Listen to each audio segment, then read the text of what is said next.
the Trump administration announced a new strategy to fundamentally alter the behavior of the Islamic Republic of Iran's leadership. At the center of this effort, and there are multiple lines of effort, but at the center of it is an unprecedented campaign of economic pressure. Our objective is to starve the Iranian regime of the revenue it uses to fund violent and destabilizing activities throughout the Middle East and indeed around the world. The U.S. administration appears to believe that imposing illegal draconian sanctions on Iran will bring about such pain to our nation that it will force us to submit to its will. 2015 سے پہلے ایران اپنا nuclear programme خفیہ طریقے سے چلا رہا تھا، مگر 2015 میں دنیا کو ایران کے نیوکلیئر پروگرام کے بارے میں پتہ چل گیا۔ جب امریکہ کو اس خفیہ پروگرام کے بارے میں پتہ چلا تو اس نے ایران پر معاشی پابندیاں لگا دیں۔ جب معاشی پابندیوں کی وجہ سے حالات خراب ہوئے تو ایران نے اپنا نیوکلیئر پروگرام بند کرنے کا فیصلہ کیا۔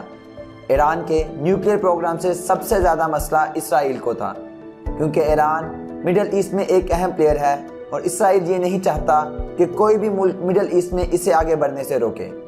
اس تصویر میں آپ دیکھ سکتے ہیں کہ کس طرح اسرائیلی وزیر اعظم دنیا کو ایرانی نیوکلیئر پروگرام کے خطرات سے آگاہ کر رہے ہیں۔ اس کے علاوہ ایرانی عوام میں امریکہ اور اسرائیل مخالف جذبات بھی پائے جاتے ہیں، جس کی وجہ سے دونوں ممالک کو یہ خطرہ محسوس ہو رہا تھا کہ اگر ایران نے ایٹم بم بنا لیا تو وہ امریکہ اور اسرائیل دونوں کے لیے کسی بڑے خطرے سے کم نہ ہوگا۔ چنانچہ 2015 میں اوباما ایڈمنسٹریشن نے ایران کے ساتھ مذاکرات کا فیصلہ کیا۔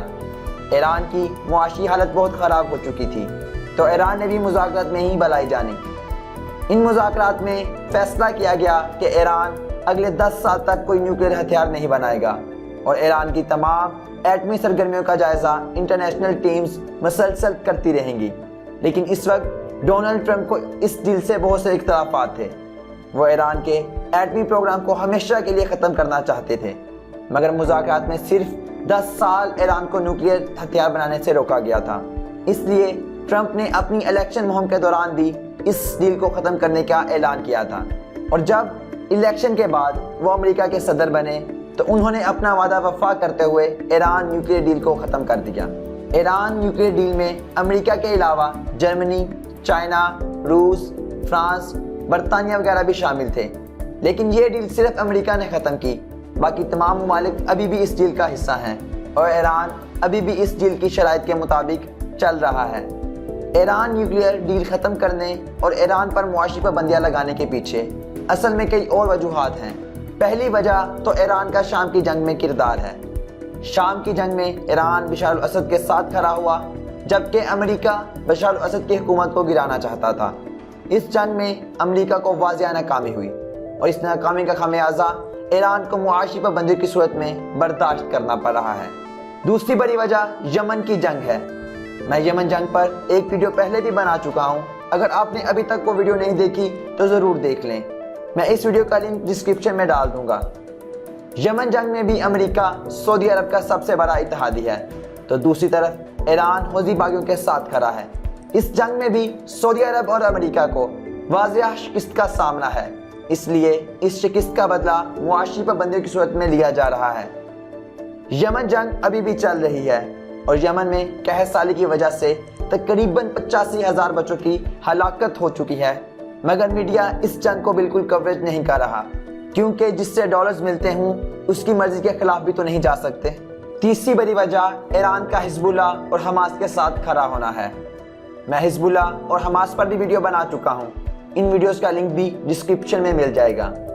حماس اور حزب اللہ دونوں اسرائیل کے لیے درد سر بنی ہوئی ہیں، اور اسرائیل ویسے بھی یورپ کا ناجائز بچہ ہے، تو اپنے ناجائز بچے کی حفاظت کے لیے بھی ایران پر پابندیاں لگائی جا رہی ہیں۔ اب ایران پر پابندیوں کی تھوڑی تفصیل دیکھتے ہیں۔ ٹرمپ ایڈمنسٹریشن نے حال ہی میں ایران پر اپنی مکمل معاشی پابندیاں عائد کر دیں، جس کا مقصد ایران کے تیل کی فروخت کو کم کر کے ایران پر معاشی دباؤ ڈالنا ہے۔ لیکن 8 ممالک کو ایران سے تیل خریدنے کی عارضی اجازت دی گئی۔